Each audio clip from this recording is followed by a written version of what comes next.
I woke to sunlight streaming through unfamiliar windows, and for one blissful moment, I forgot everything. Forgot the screeching tires, forgot the impact that sent my car spinning, forgot the strong hands that pulled me from twisted metal while flames licked at the edges of my vision. Then memory crashed back, and I bolted upright. The room was enormous. Cream-colored walls, elegant furniture that looked antique and expensive, a massive bed with sheets so soft they felt like water against my skin.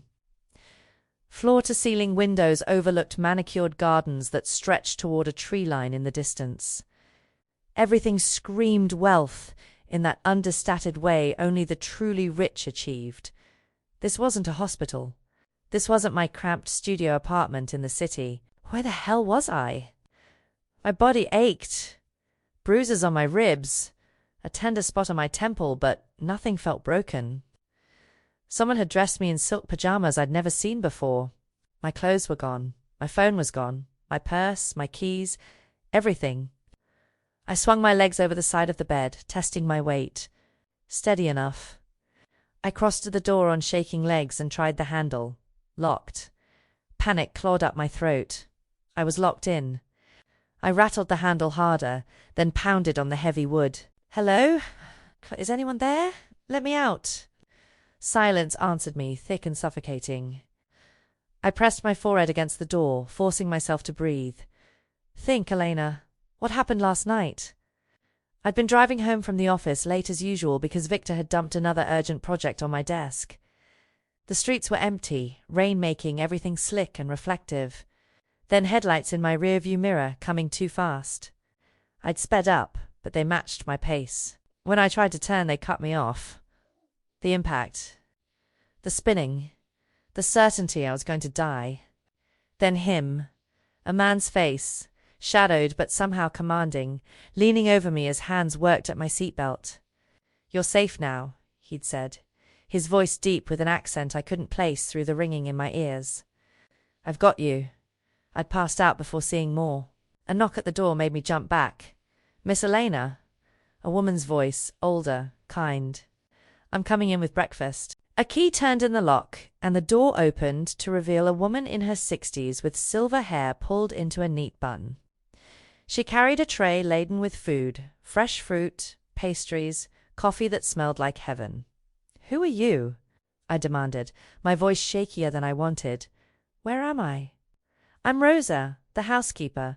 She set the tray on a small table by the window, her movements practiced and calm. "You're at Mr. Caruso's estate. You had quite a scare last night, miss. The doctor said you should rest." "Mr. Caruso?" The name meant nothing to me. "I don't know any Caruso. I need to leave. I need to call the police, miss." Rosa's expression filled with something that looked like pity. "The men who tried to kill you last night are still looking. Mr. Caruso is the only reason you're breathing right now." The words hit like physical blows. "Kill me? I don't understand. Why would anyone want to kill me?" "I'm just an accountant." Rosa moved to the window, gesturing for me to join her. Reluctantly, I did. The grounds were beautiful, rolling lawns, flowering gardens, a fountain in the distance. But that's not what Rosa wanted me to see. She pointed to the tree line where I could just make out figures. Men in dark clothing, patrolling with obvious weapons visible even from this distance.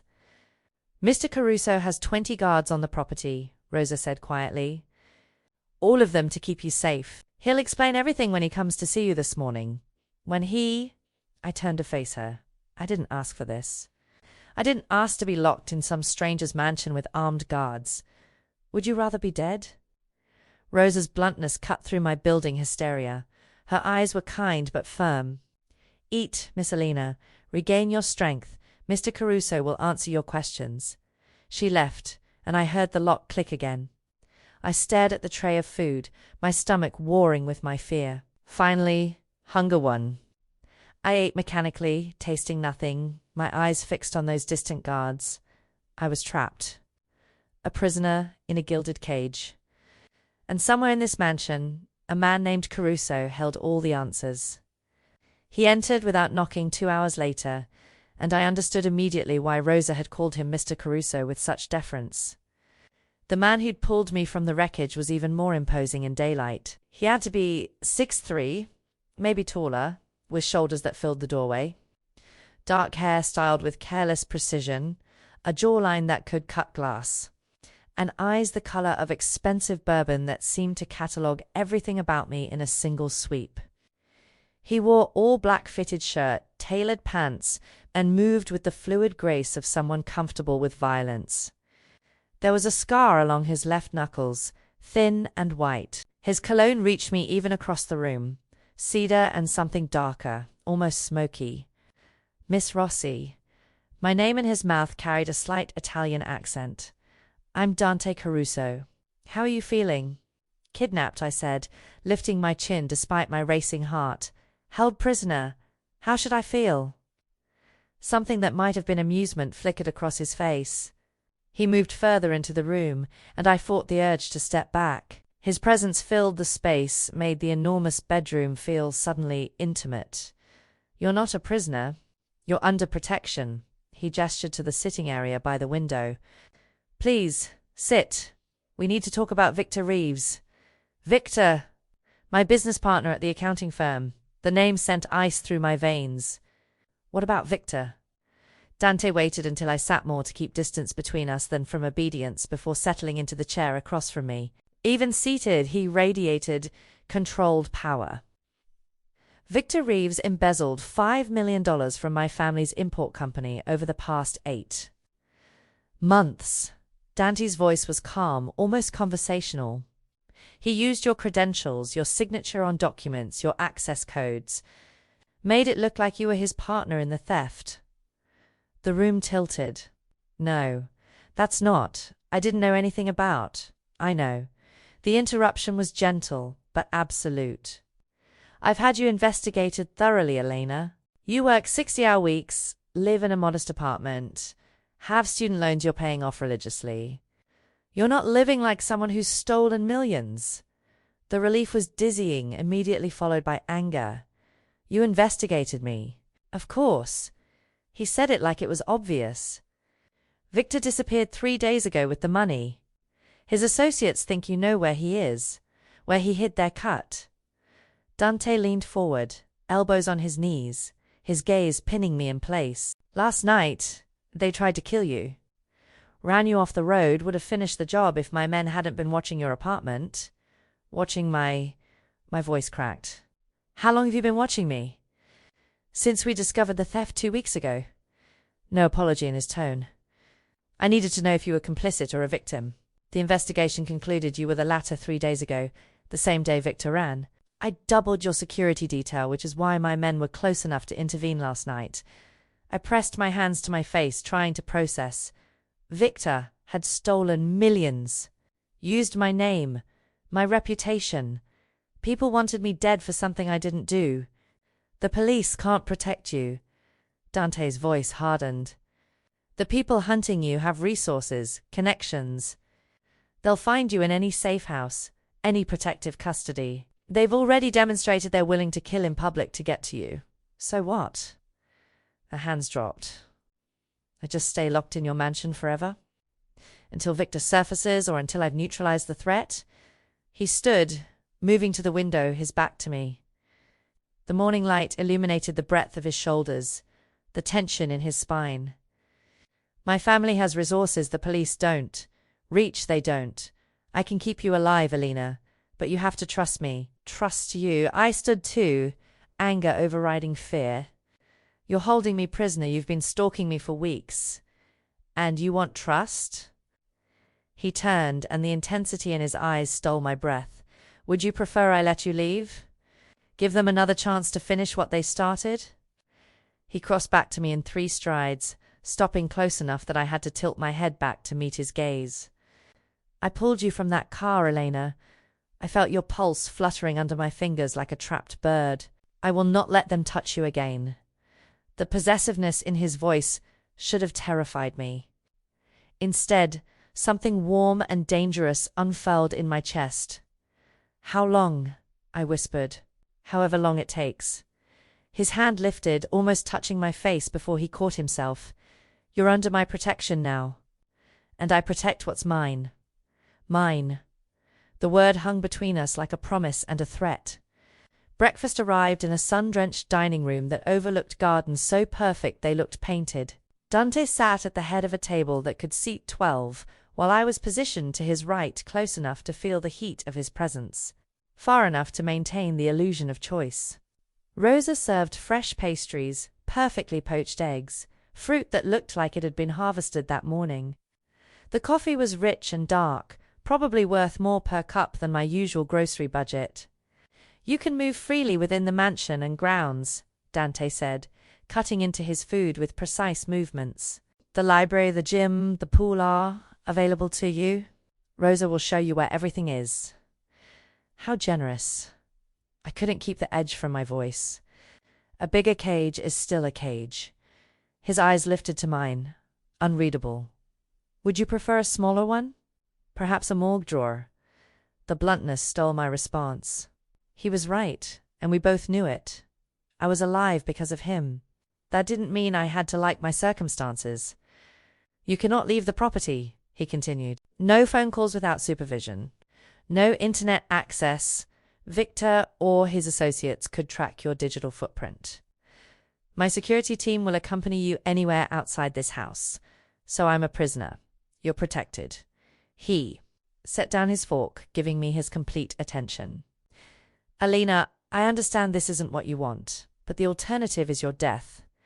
Until Victor surfaces, or until I've eliminated everyone who sees you as a liability, this is your reality." I pushed food around my plate, appetite gone. "How long could that take?" "Days. Weeks." Something flickered in his expression. "Possibly longer.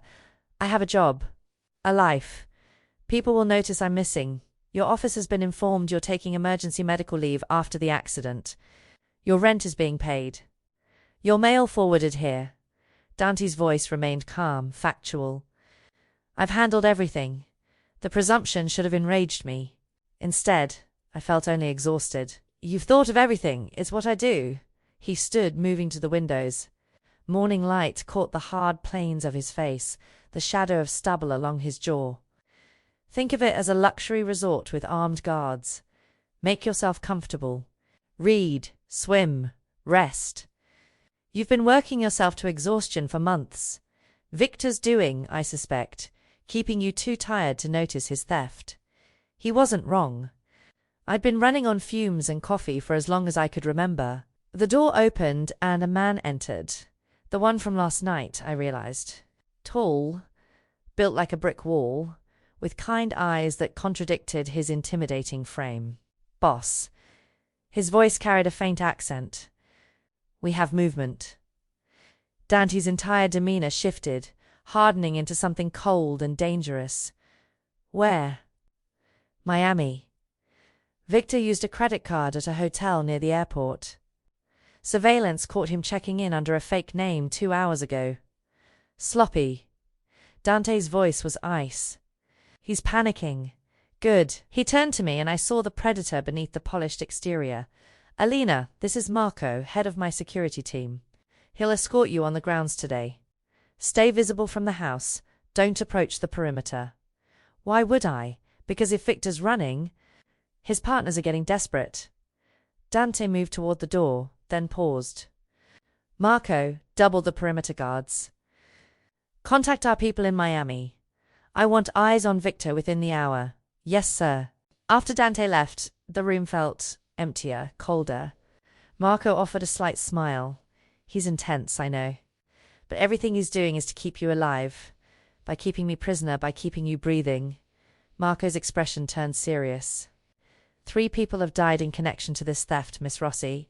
An accountant in Victor's office who asked too many questions. A courier who delivered documents. A warehouse manager who saw too much. These people don't leave witnesses. The words settled like stones in my stomach. That night I tested the boundaries Dante had outlined. Every exit was monitored. Cameras, guards, electronic locks. I had no hope of bypassing. The windows in my room were reinforced, the glass thick enough to distort the view slightly. I was trapped in paradise, surrounded by luxury and danger in equal measure. At midnight, I heard it. Gunshots, distant but unmistakable, echoing across the grounds. I pressed against the window, heart hammering, watching shadows move in the darkness beyond the gardens. Then footsteps in the hallway, rapid and purposeful, stopping at my door. The lock clicked open. Dante stood in the doorway, his shirt partially unbuttoned, a streak of blood on his jaw that definitely wasn't his own. "Stay away from the windows," he commanded, his voice harder than I'd ever heard it. Dante crossed the room in 3 strides, reaching past me to yank the curtains closed. His presence was overwhelming, the heat radiating from his body. The tension coiled in every muscle, the scent of gunpowder mixing with his cologne. What happened? My voice came out smaller than I intended. 3 men tried to breach the south wall. He moved to check the other windows, closing each set of curtains with sharp, efficient movements. My team neutralized the threat. Neutralized. The euphemism hung in the air between us, heavy with meaning. "You mean killed them?" It wasn't a question. Dante turned to face me, and in the lamplight, I could see the blood more clearly, a spray across his jaw, droplets on his collar. His eyes were cold, empty of the warmth I'd glimpsed during breakfast. This was the man who ran a criminal empire, who spoke casually of eliminating threats.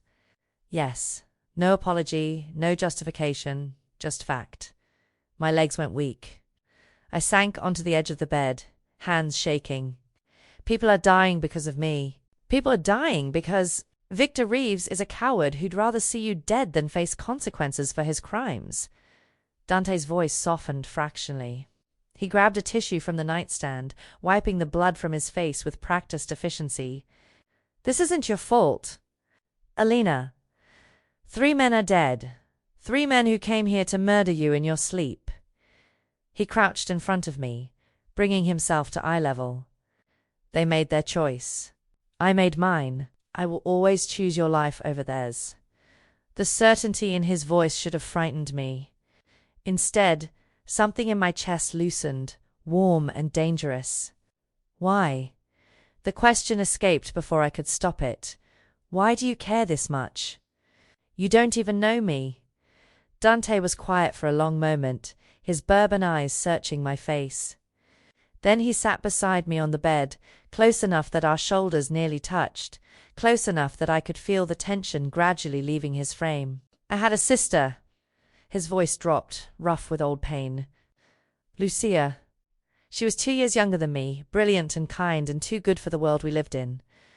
I waited, sensing he needed to tell this story. 10 years ago, she witnessed a murder. Wrong place, wrong time. The killer was connected, powerful. He wanted her silenced. Dante's hands clenched into fists on his thighs. I was 25, still learning the family business. I thought I could protect her by following the rules, going through proper channels, trusting that justice would work. His voice hardened. It didn't. The killer had judges in his pocket, police on his payroll. While I was filing reports and believing in a system that was already bought, he sent men after her. The silence stretched. I found myself reaching for his hand, covering those clenched fists with my palms. She was shopping for my birthday present when they found her. Broad daylight, crowded street. They didn't care. His jaw tightened. I got there as she was dying. Held her while she bled out on the sidewalk, telling me it was okay. That she wasn't scared because I was there. Dante. My throat closed around his name. I wasn't powerful enough to save her. I hadn't learned yet that in my world, mercy is weakness and rules are for people who can afford to lose. He turned his hand over, lacing his fingers through mine. I'm powerful enough now. And when I see someone in danger, someone innocent, caught in violence they didn't create, I don't wait. I don't trust the system. I act. Understanding crashed over me. I'm not your sister.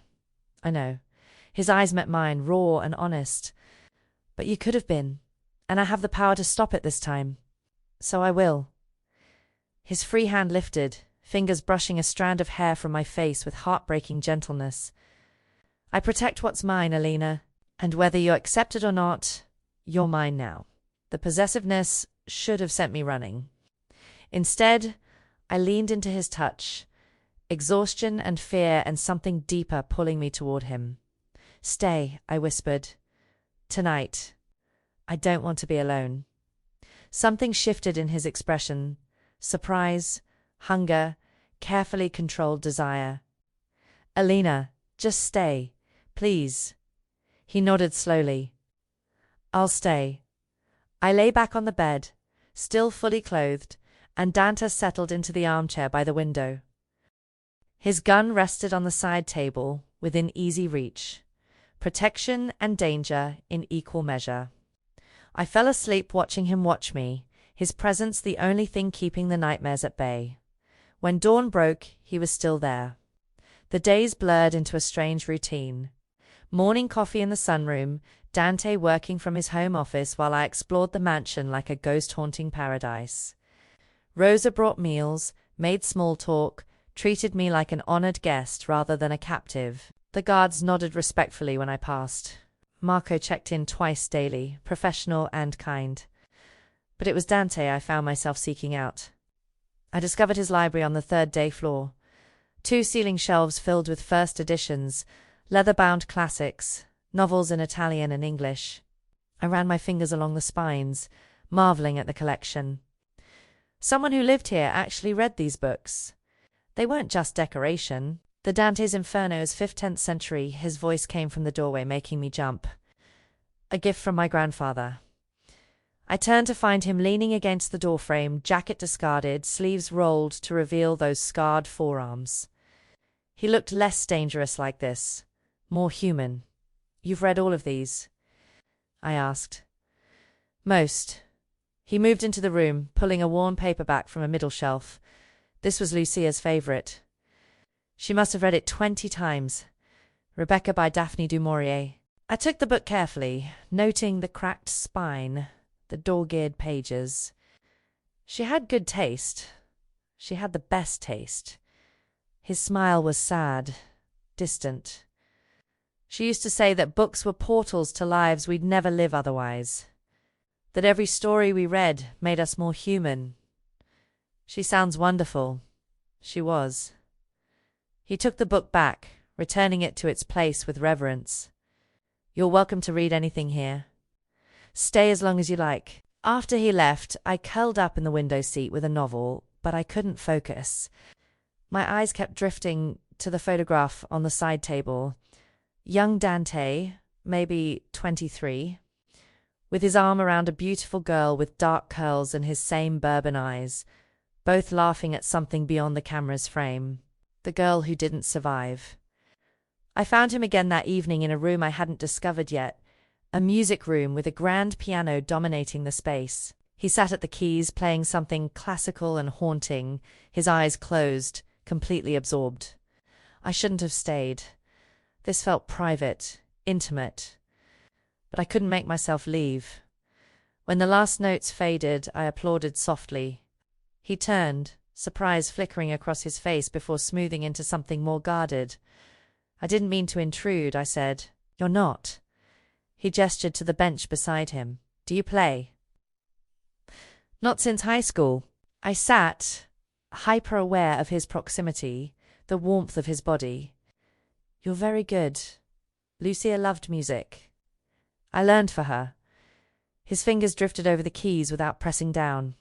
It was one of the few things that made her smile near the end. We sat in comfortable silence for a moment, then Dante shifted. Tell me about your life.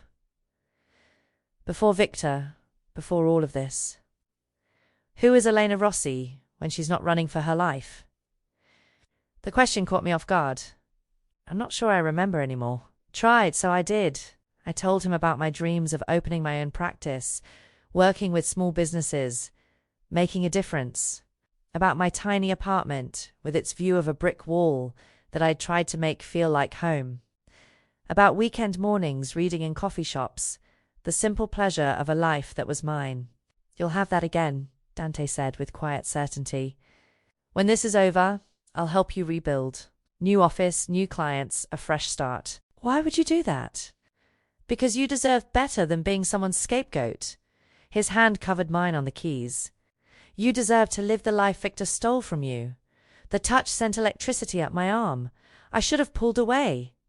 Instead, I turned my hand over, lacing our fingers together. Dante, his phone buzzed, shattering the moment. He pulled away to answer, his expression hardening as he listened. When? Where? A pause. Send me the details. I'll handle it. He ended the call, and when he looked at me, the predator was back. Victor contacted his ex-wife. He's trying to negotiate. Negotiate what? A deal. His life for information. Dante stood, all business now. He's making mistakes, getting sloppy. Desperate men always do. What does that mean for me? His expression softened fractionally. It means this could be over soon. One way or another. He left me alone in the music room, the ghost of his touch still warming my hand, and I realized with startling clarity that I wasn't sure I wanted it to be over. Not if it meant losing him. I couldn't sleep.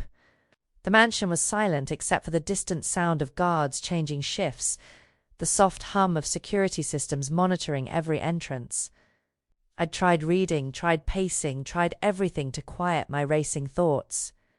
Finally, past midnight, I gave up and wandered downstairs. Music drifted from the closed door of the music room, the same haunting melody Dante had played days ago, but slower now, weighted with grief. I stood in the hallway debating whether to intrude when the music suddenly stopped. You can come in, Alina, his voice carried through the door. I know you're there. I pushed the door open. Dante sat at the piano, still dressed in his shirt and slacks from dinner, but disheveled now. His hair was mussed like he'd run his hands through it repeatedly. A glass of amber liquid sat on the piano's edge. Whiskey, probably. I didn't mean to interrupt, I said softly. You didn't. He didn't look at me, his fingers resting motionless on the keys. I can't sleep either. I moved closer, drawn by something in his voice, vulnerability he usually kept locked away. What's wrong? Today's date. His jaw tightened. 10 years ago today, Lucia died. The confession hung in the air between us. I sat beside him on the bench without asking permission, close enough that our shoulders touched. Tell me about her, I said. Not how she died. Just tell me who she was. Dante was quiet for so long I thought he'd refuse. Then he started playing again, something softer this time, almost a lullaby. She was sunshine, he finally said. The kind of person who could walk into a room and make everyone smile without trying. She volunteered at animal shelters, brought home every stray she found, drove my father crazy. His lips curved slightly at the memory. She believed people were fundamentally good, that the world could be better if we just tried harder to understand each other. She sounds like she was your opposite. She was my balance, his hand stilled on the keys. I was already being groomed to take over the family business, learning that trust is weakness, that mercy gets you killed. Lucia reminded me there was more to life than power and control. His voice roughened. When she died, I became exactly what my father wanted. Ruthless, efficient, willing to do whatever necessary to protect what was mine. Dante. I should have been ruthless from the beginning. He turned to face me, and the pain in his eyes was devastating. If I'd acted instead of waited, if I'd broken rules instead of following them, she'd still be alive. I failed her because I wasn't strong enough to do what needed to be done. Without thinking, I reached up and cupped his face, forcing him to meet my eyes. You were 25 years old and trying to save your sister through legal channels. That's not weakness, Dante. That's hope. That's humanity. Humanity got her killed, and losing it is killing you. I brushed my thumb across his cheekbone. I see it in your eyes when you think no one's watching. You're not a monster, no matter how hard you try to convince yourself you are. Something broke in his expression. His hand came up to cover mine, holding it against his face like a lifeline. You shouldn't be here, Elena. Shouldn't be touching me like this. I'm dangerous for you in ways that have nothing to do with Victor or his associates. I know. My heart hammered against my ribs. I'm not your sister, Dante, and you're not responsible for what Victor did to me. But I am choosing to be here right now with you. Elena. My name came out ragged, desperate. I see you, I whispered. Not the mafia boss, not the protector, not the dangerous man everyone fears. I see the person who plays piano for ghosts and reads poetry and still mourns the sister he couldn't save. His control shattered. He closed the distance between us, his forehead coming to rest against mine, his breath mingling with my own. You're going to destroy me. Or save you, I breathed. His lips found mine tentative at first, like he was afraid I'd disappear. When I didn't pull away, the kiss deepened, became something urgent and desperate. His hands framed my face with devastating tenderness while I fisted my hands in his shirt, pulling him closer. When we finally broke apart, both breathing hard, he kept his eyes closed. Stay tonight. Just tonight. Let me pretend I'm someone who deserves this. You do deserve this, I said fiercely. You deserve to be seen, to be held, to be something other than alone. He opened his eyes, and the hunger there stole my breath. Come with me. He took my hand and led me upstairs, not to my room, but to his. I woke wrapped in Dante's arms, morning light filtering through curtains I didn't recognize. His bedroom was larger than mine, decorated in deep greys and navy, masculine and understated.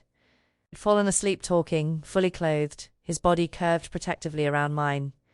Now his eyes were open, watching me with an intensity that made my breath catch. Good morning, I whispered. Good morning. His thumb traced lazy circles on my shoulder. Any regrets? None. And I meant it. Something had shifted between us last night, crossed a line we couldn't uncross. You? Only that this can't last. Pain flickered across his face. Eventually this situation will resolve. You'll be free to leave to rebuild your life. And you should, Alina. You deserve better than being trapped in my world. What if I don't want to leave? Before he could answer, sharp knocking interrupted. Boss! Marco's voice, urgent. We have a situation. Dante was out of bed instantly. All business. 2 minutes. He looked back at me, something raw and unguarded in his expression, then disappeared into his bathroom. I returned to my room, changed quickly, my heart still racing from sleeping in his arms. 20 minutes later, we gathered in Dante's office, a war room really, with monitors showing security feeds and a conference table dominating the space. Marco stood beside a laptop, his expression grim. Victor reached out directly, Marco said. Through encrypted channels. Wants to negotiate. Dante's expression was ice. What are his terms? He'll return the money and provide names of everyone involved in the theft ring. In exchange, he wants immunity and a guarantee of Elena's safety. Immunity. Dante's voice could have frozen fire. He steals millions, frames an innocent woman, gets people killed, and wants immunity. He also wants to meet in person. Says he won't send the information digitally, too easy to trace. Marco pulled up a map on the screen. He suggested the old Riverside warehouse district. Neutral ground. There's no such thing as neutral ground, I said, surprising myself. Both men looked at me. He's planning something. Victor's a coward, but he's not stupid. He wouldn't risk a face-to-face meeting unless he had an advantage. Dante's eyes gleamed with approval. What do you think his play is? I thought about my former partner, the man who'd smiled while destroying my life. Backup plan. He'll have people positioned, probably planning to eliminate both of us and disappear with the money. Clean slate. Smart assessment. Dante studied the map. We'll agree to the meeting. But on my terms. He turned to Marco. Full tactical team. I want snipers on every rooftop, surveillance on every approach. If Victor brings anyone, I want them identified before they breathe in our direction. Boss, Marco hesitated. Victor specifically requested Elena be present. Says he won't negotiate without seeing proof she's alive and unharmed. Absolutely not. Dante's response was immediate. Absolute. I'm going. My voice was steady despite my hammering heart. Alina, this started because of me. Because Victor used my name, my credentials, my trust.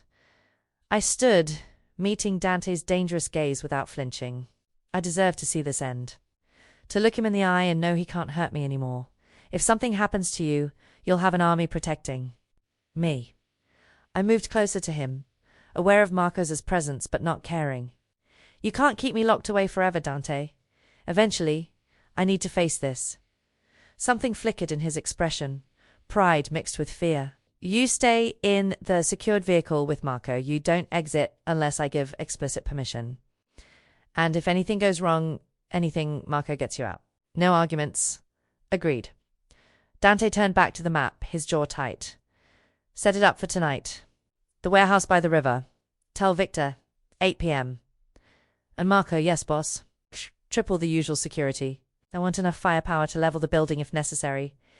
His eyes found mine, dark with promise. Victor Reeves is going to learn what happens to men who threaten what's mine. The rest of the day moved in tense preparation. I watched from the office as Dante coordinated teams, studied blueprints, planned contingencies. This was the man who ran a criminal empire, strategic, ruthless, terrifyingly competent. At 6 p.m., Rosa brought dinner, but neither of us could eat. Dante stood at the window, tension radiating from every line of his body. Dante, I moved to stand beside him. Whatever happens tonight, he pulled me against him, suddenly, fiercely. Nothing happens to you. That's not negotiable. I held him just as tightly, breathing in his cedar scent, memorizing the feel of his arms around me. At 7:30, Marco appeared with body armor lightweight, but protective. Dante helped me into it himself, his hands gentle, despite the violence they were preparing for. Stay close to Marco, he said, his voice low. Trust no one else. I trust you. His kiss was brief but devastating, full of promises and fear. Then we were moving into armored vehicles, through darkening streets, toward a confrontation that would end one way or another. The warehouse loomed ahead, and my entire future hung in the balance. The warehouse district was exactly as grim as I'd imagined. Abandoned buildings with broken windows, graffiti-covered walls, the smell of rust and river water thick in the air. Our convoy pulled up to the largest structure, and I watched through tinted windows as Dante's men deployed with military precision. Snipers disappeared onto rooftops. Spotters melted into shadows. Within minutes, the entire area was secured, though you'd never know it by looking. Dante appeared at my window, crouching to eye level. Last chance to stay back at the house. I'm seeing this through. He nodded, something like pride flickering in his expression. Marco doesn't leave your side. If I signal, you go. Understood? Understood. At precisely 8 p.m., headlights appeared from the opposite direction. A single car, expensive sedan, tinted windows. It stopped 50 feet away. Victor emerged, and I barely recognized him. He'd always been polished, confident, the successful businessman everyone admired. Now he looked haggard, paranoid, his suit rumpled, his eyes darting constantly. Two men flanked him, hired muscle, clearly uncomfortable and outmatched. Dante stepped forward with 4 of his men, commanding the space with lethal grace. Even from the vehicle, I could see Victor flinch. You're late, Dante said, his voice carrying in the quiet. Had to make sure I wasn't followed. Victor's laugh was shaky. By anyone other than your small army, that is. You wanted this meeting. Talk. Victor pulled out a USB drive, holding it up. Everything's here. Names, account numbers, transaction records. Everyone involved in the theft operation. You get this. I get immunity and a guarantee Elena walks away clean. You're in no position to negotiate terms. Dante's voice was ice. You stole from my family. Used an innocent woman as your insurance policy. 3 people are dead because of your greed. Those deaths aren't on me. Everything is on you. Dante took a step forward, and Victor's bodyguards tensed. You set this chain of events in motion. You put Elena Rossi in danger. And now you want immunity. I want to live. Victor's voice cracked. I made mistakes, okay? I got in over my head with the wrong people. The Rossetti family. They threatened my life if I didn't steal for them. I was trapped. So you trapped someone else. Dante's contempt was palpable. Elena, who trusted you, who worked herself to exhaustion while you plotted her destruction. I couldn't stay silent anymore. I opened the door, ignoring Marco's protest, and stepped out. Victor's eyes found me, and something crumbled in his expression. Elena, God, I'm sorry. I never wanted you hurt. I just needed insurance. The word tasted like poison. You needed someone to blame if you got caught. And I was convenient, trusting, stupid enough to sign documents without questioning you. It wasn't like that. It was exactly like that. My voice was steady, cold. You laughed, Victor. You laughed while planning to frame me, while arranging for me to take the fall for your crimes. How do you? He paled. You've seen the surveillance. All of it. Dante moved between us, a physical barrier. She's seen exactly who you are. A coward who'd sacrifice anyone to save himself.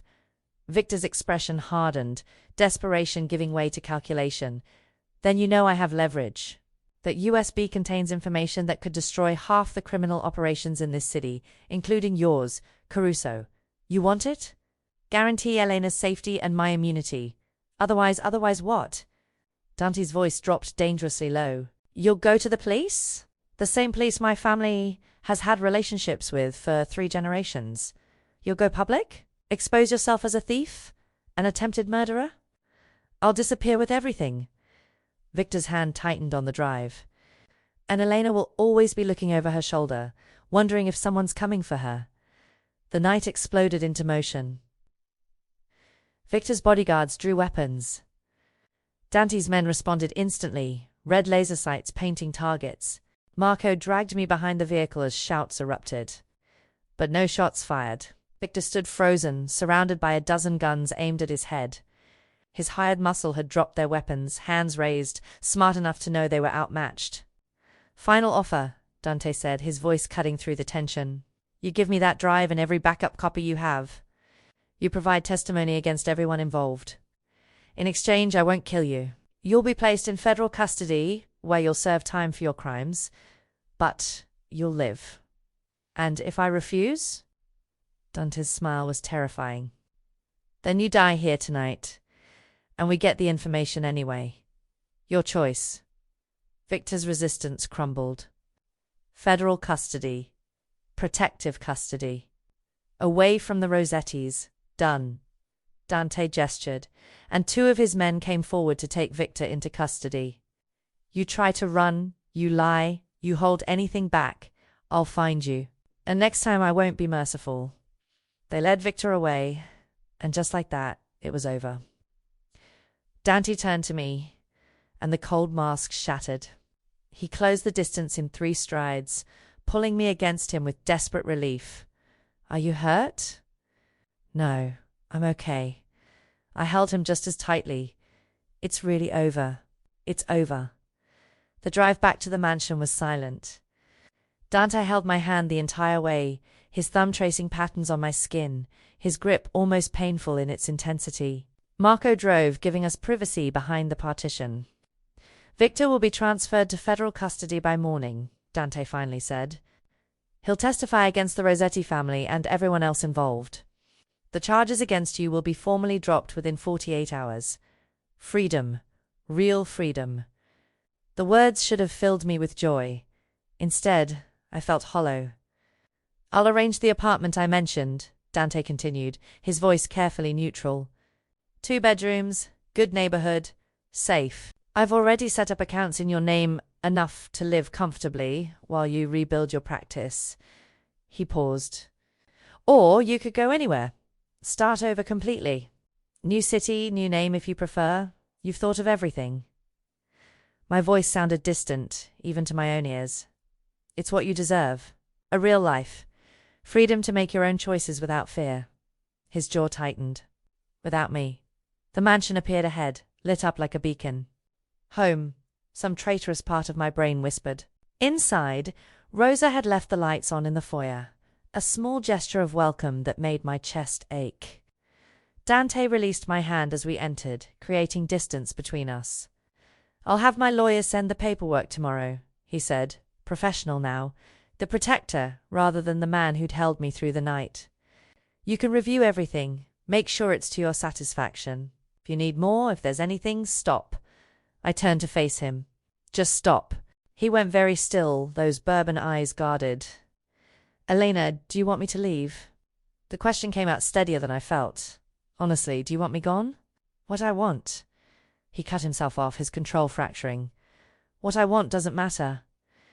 You've been my prisoner for 2 weeks, Elena. Living under threat. Under my control. How can I trust that anything you feel is real and not just survival instinct? Stockholm Syndrome. Is that what you think this is? I closed the distance between us. You think I'm confused? Traumatized? Grateful enough to mistake obligation for feeling? I think you deserve time to figure out who you are without fear dictating your choices. His hands clenched at his sides like he was physically restraining himself from reaching for me. I think you deserve to wake up in your own bed, in your own apartment, live in your own life. Not trapped in my world of violence and shadows. What if I don't want my own apartment? My heart hammered against my ribs. What if I've spent 2 weeks getting to know you, the real you, not the mafia boss everyone fears, and I like what I found? Elena, you can't. I can't what? Choose you. I reached up, framing his face with my hands, forcing him to meet my eyes. I'm not traumatized or confused, Dante. I'm standing here, free from immediate danger, with a future full of options, and I'm choosing to stay. His control shattered. His hands came up to cover mine, pressing them harder against his face. You don't know what you're asking for. My life is complicated, dangerous. There will always be threats, always be situations like tonight. I can give you safety, but I can't give you normal. I don't want normal. The truth of it rang through me, clear and certain. Normal was working myself to death in a job that didn't matter, coming home to an empty apartment, pretending I wasn't lonely. Normal was trusting Victor and almost dying for it. I stepped closer, eliminating the space between us. These 2 weeks with your reading in your library, playing piano, talking until dawn, I've felt more alive than I have in years. You see me, Dante, really see me, not as a victim or a problem to solve, but as someone worth protecting. Worth knowing. You are worth knowing, he said roughly. Worth everything. That's why you deserve better than... I kissed him, cutting off his protests. For a moment, he remained rigid, fighting his own desire. Then his resistance crumbled and he kissed me back with desperate hunger, his hands tangling in my hair, pulling me closer. When we finally broke apart, both breathing hard, I pressed my forehead against his. I choose this. I choose you. I choose a life that might be complicated and dangerous, but is real and mine. So stop trying to save me from myself and let me stay. Elena, my name came out ragged, broken. Unless you don't want me to stay. I pulled back to meet his eyes. If you want me gone, say so. I'll respect that. But don't push me away because you think it's what's best for me. Let me decide what I need. His hands framed my face, thumbs brushing my cheekbones. I want you to stay. God, Elena, I've wanted that since the moment you woke up in that bedroom and looked at me like I was something other than a monster. Then I'm staying. Not as a guest, he said fiercely. Not as someone under protection. If you stay as mine. Completely. The possessiveness should have frightened me. Instead, warmth flooded through my chest. Yours, I agreed. And you're mine. His kiss was answer enough, claiming, promising, sealing us together. 3 months later, the brass nameplate gleamed in the afternoon sun. Elena Rossi, CPA Financial Consulting. My own practice, in a downtown office with floor-to-ceiling windows and clients who actually valued my work. It still felt surreal sometimes, like I'd wake up back in that cramped studio apartment, exhausted and broke. But this was real. I'd built this. Well, I'd built it with help. The kind of help that came with discreet security cameras, a panic button under my desk, and Marco making regular casual drive-bys. Dante's protection, even now that the threat was gone. My phone buzzed. Dinner at 7. Don't be late. I have a surprise. I smiled. Typing back. Your surprises make me nervous. Good. See you at home. Home. The word still sent warmth through my chest. Not my apartment. I'd never moved into the one Dante had arranged. I'd moved into the mansion instead. Into his room. Into his life. The office door opened and my assistant, Jennifer, poked her head in. "Your 6 o'clock cancelled. You're free to leave early if you want." Perfect timing. I gathered my things, noting how different my life looked now. Designer bag Dante had insisted on buying. Clothes that actually fit and made me feel confident. A life that was mine, built on my own terms, but infinitely better for having him in it. The drive home, I still called it that in my head, testing the word, took 40 minutes. The gates opened automatically, recognizing my car. The guards waved as I passed. I'd learned all their names, brought them coffee on cold mornings, slowly becoming part of this strange world. Rosa met me at the door, her smile knowing. "He's in the library, Miss Alina. And he's nervous, so be kind." Nervous? Dante didn't do nervous. But when I found him, he was pacing in front of the fireplace. Hands shoved in his pocket, still in his work clothes, but with his tie loosened. He looked up when I entered, and something in his expression made my breath catch. "You said you had a surprise," I said softly. "I did. I do." He crossed to me, taking my hands in his.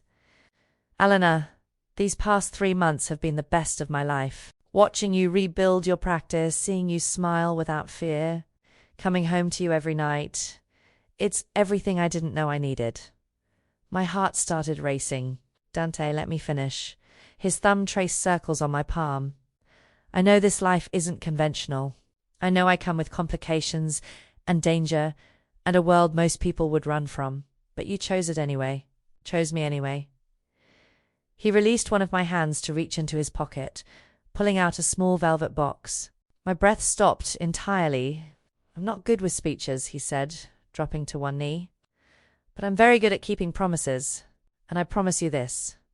I will protect you, cherish you, see you for exactly who you are every day for the rest of our lives. I will give you freedom and partnership and a love that doesn't trap you but sets you free." He opened the box, revealing a ring that was stunning in its simplicity, a deep blue sapphire surrounded by small diamonds, elegant and understated. "Marry me, Alina, not because you need my protection or because you're grateful. Marry me because you love me the way I love you, completely, irrevocably. Choose me, choose this life, choose us, forever." Tears blurred my vision. I pulled him to his feet, framing his face with my hands. "Yes, God, yes. I choose you, Dante. I choose us. Forever." His kiss was fierce and tender, full of promise and possession. When he slid the ring onto my finger, it fit perfectly. Of course it did. He'd probably had my size investigated months ago. "It's not too much?" he asked, surprisingly vulnerable. The ring, the proposal, I kissed him again, cutting off his doubts. "It's perfect. You're perfect. This life we're building, it's exactly what I want." That night, we stood on the balcony, overlooking the city, his arms wrapped around me, my hand resting on his chest where I could feel his heart beat. "Do you ever regret it?" he asked quietly. "Staying? Choosing this instead of the freedom I offered?" I turned in his arms to face him. "I was never trapped, Dante. From the moment I woke up in that bedroom, I was choosing you. Every day. Every moment." I held up my hand, watching the sapphire catch the moonlight. "This just makes it official." "Mine," he murmured against my lips. "Yours," I agreed. "And you're mine. Forever." Below us, the city glittered with possibility. Behind us, the mansion no longer a cage, but a home we'd built together. And in his arms, I was exactly where I belonged. Free, loved, home, the end.